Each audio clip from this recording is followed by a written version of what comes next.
하나님께서 오늘 우리에게 주시는 말씀은 마태복음 16장 24절, 25절입니다. 거룩하신 하나님의 말씀입니다. 이에 예수께서 제자들에게 이르시되 누구든지 나를 따라오려거든 자기를 부인하고 자기 십자가를 지고 나를 따를 것이니라.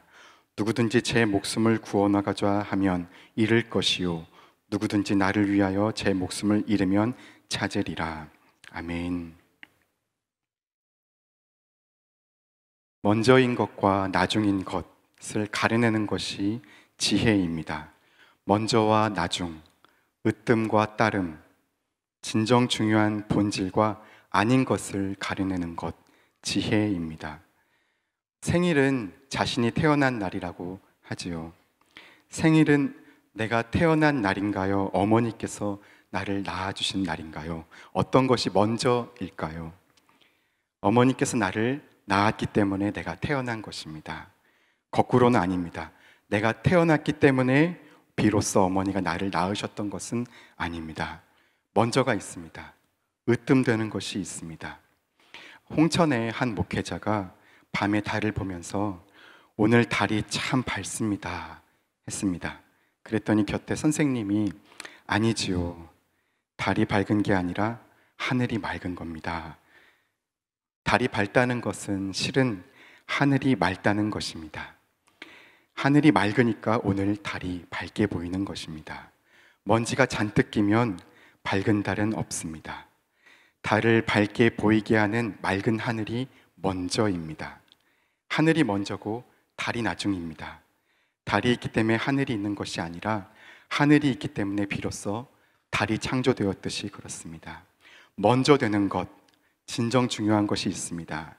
오늘도 성도님들의 마음이 먼저 청결하다면, 마음이 맑다면 이 부족한 설교문도 빛나는 설교가 되겠고, 반대로 여러분의 마음이 어둡다면 저는 흔히 하는 말로 오늘 죽을 쓸 수가 있습니다. 그러나 제 탓이 아니라고 말씀드리는 것입니다.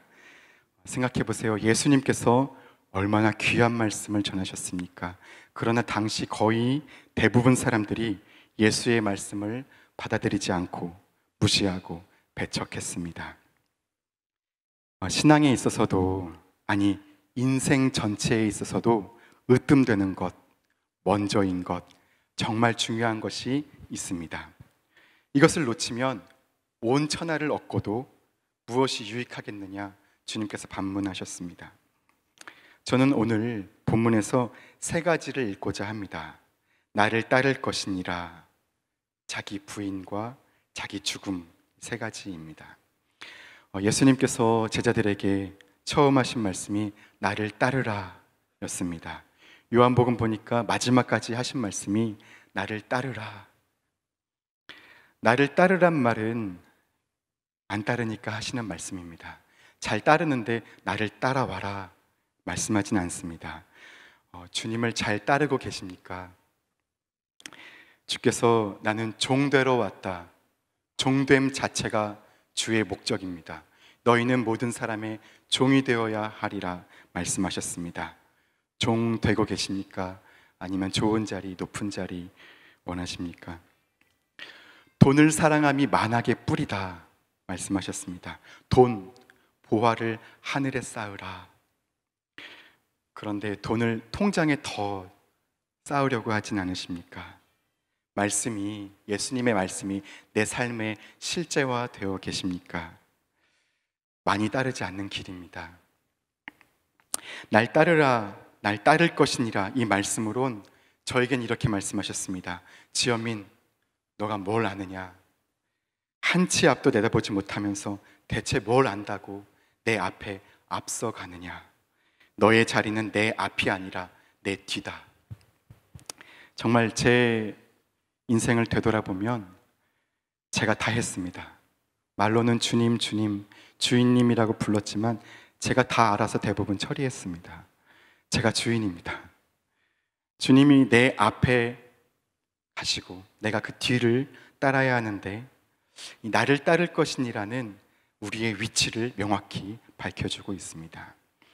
날 따르란 말의 결정적인 의미는 따를 수 있다는 선언입니다. 예수를 따를 수 없다면, 애초에 불가능한 일이라면 나를 따르라 말씀하시면 안 됩니다. 따를 수 있으니까 따르라 말씀하신 겁니다. 연약해서 이것 때문에 저것 때문에 다 핑계입니다. 너는 나를 따를 수 있다. 핑계대지 마. 나를 따를 것이니라. 가능하다는 선언입니다.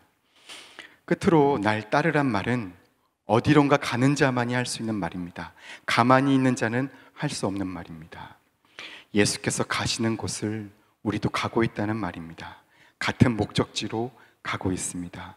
예수께서 십자가를 지신 분입니다. 주님은 십자가로 가시는 주님이십니다. 주 안에 한 사람이 꿈을 꾸었습니다. 책을 폈는데 세 줄을 보았습니다. 첫째 줄, 처음 보았을 때 그 사람 풀을 노래하고 있었네. 다시 보았을 때 그 사람 풀처럼 살고 있었네. 마지막으로 보았을 때 그 사람 한 폭이 풀이었네. 이 풀 대신 예수를 넣는다면 처음 보았을 때 그 사람 예수를 노래하고 있었네.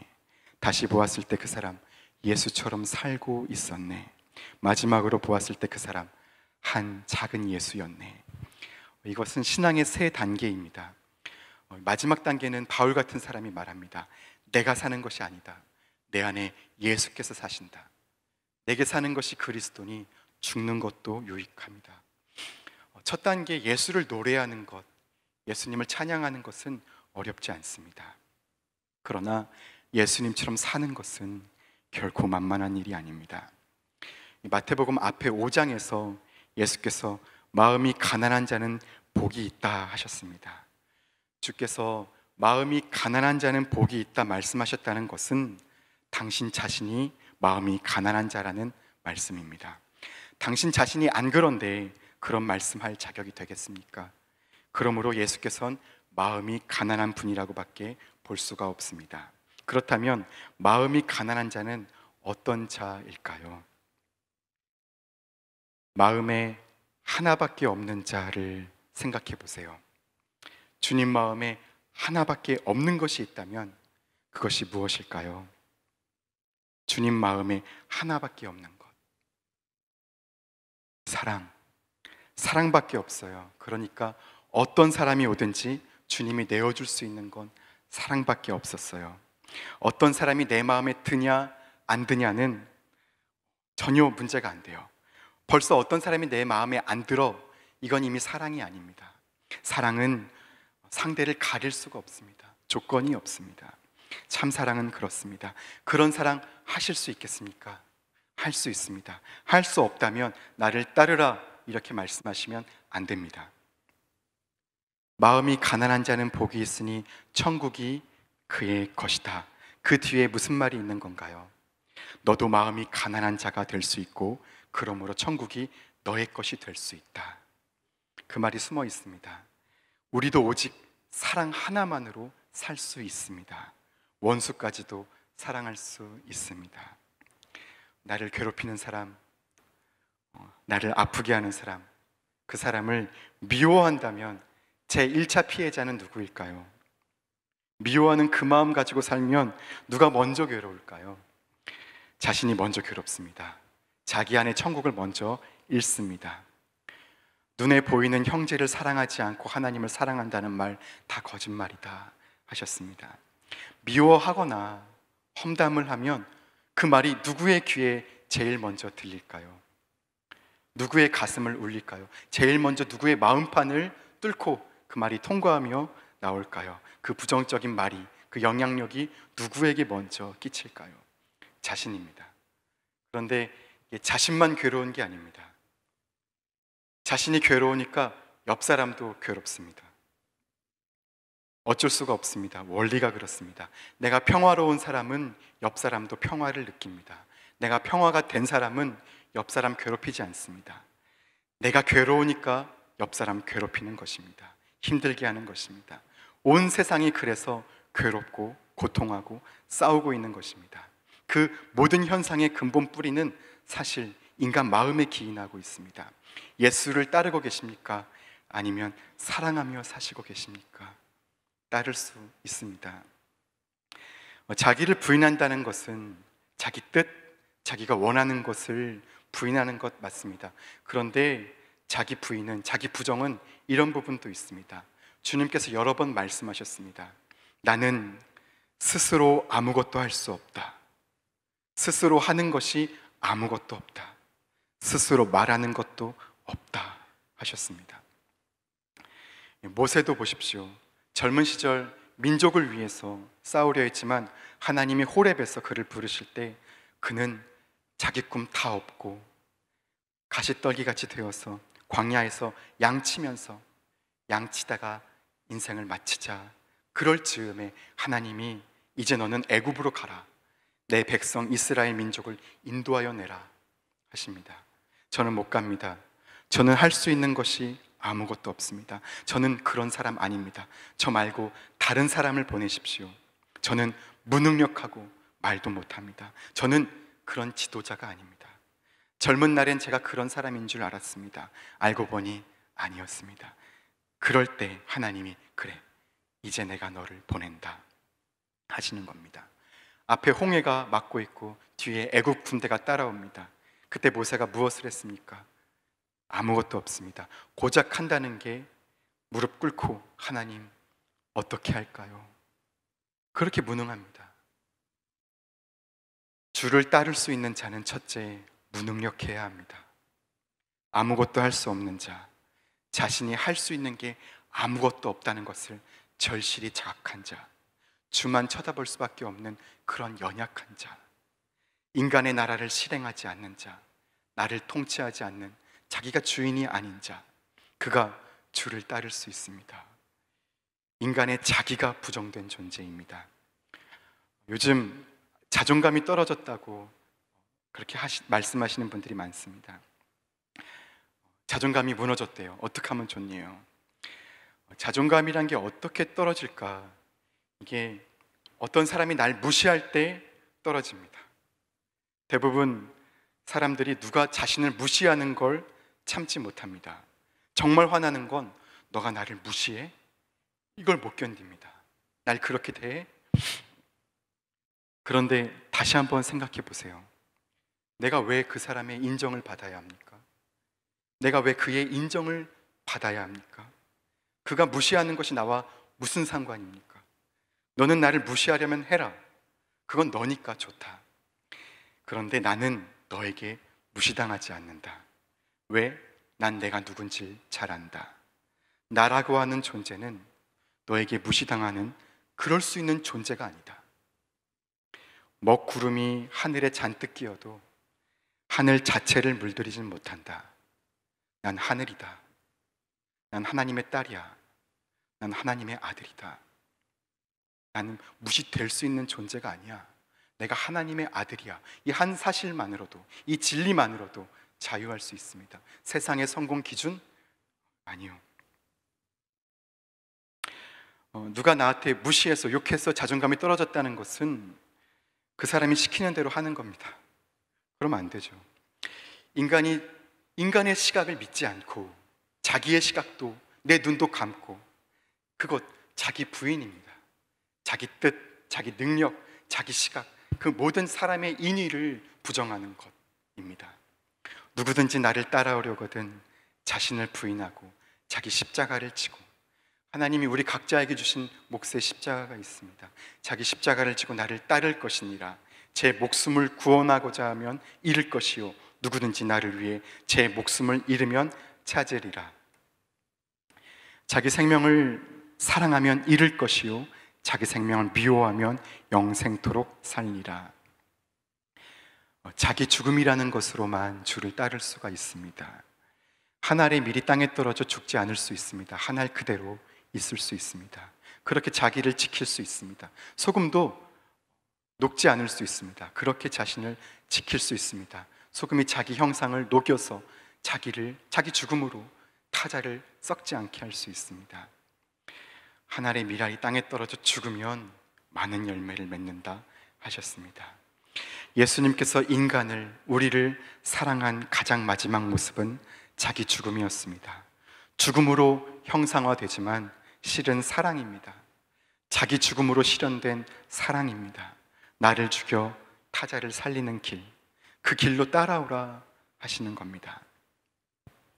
동인이가 그날 공산주의자들에 의해 처형 장소에 섰습니다.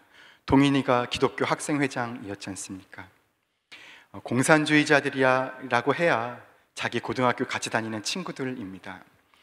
그 친구들이 총을 들고 동인이를 체포해서 세워놓고 동신이도 옆에 있었습니다. 마지막 최후 진술을 하라고 합니다. 그때 동인이가 뭐라고 했는 줄 아십니까? 증인들이 역사적 기록을 해놨습니다.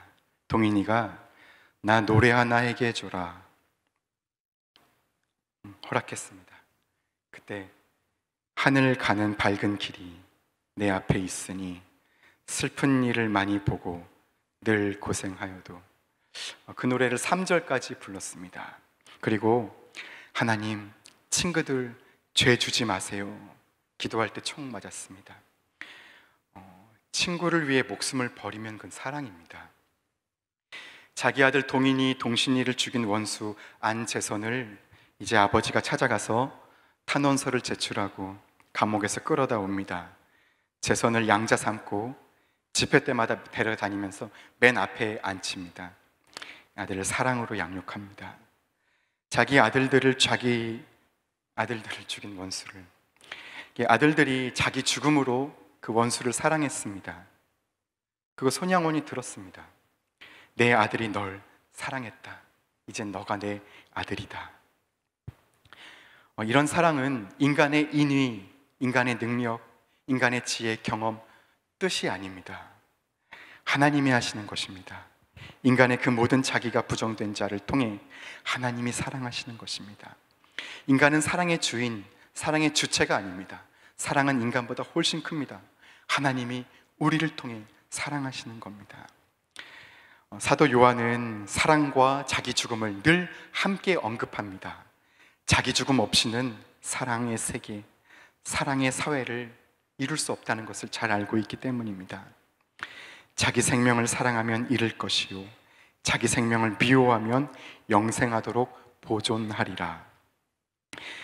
예수님은 인간 사회의 근본 문제를 간파하셨습니다. 인간의 근본적인 문제, 그것을 꿰뚫어 보셨습니다. 인간 사회의 모든 근본적인 문제, 그것은 사랑의 문제입니다. 오늘 본문이 말씀하고 있습니다. 인류의 근본적 문제는 사랑입니다. 자기의 생명을 사랑하는 자 죽을 것이요 자기 생명을 미워하면 영생토록 살 것이라.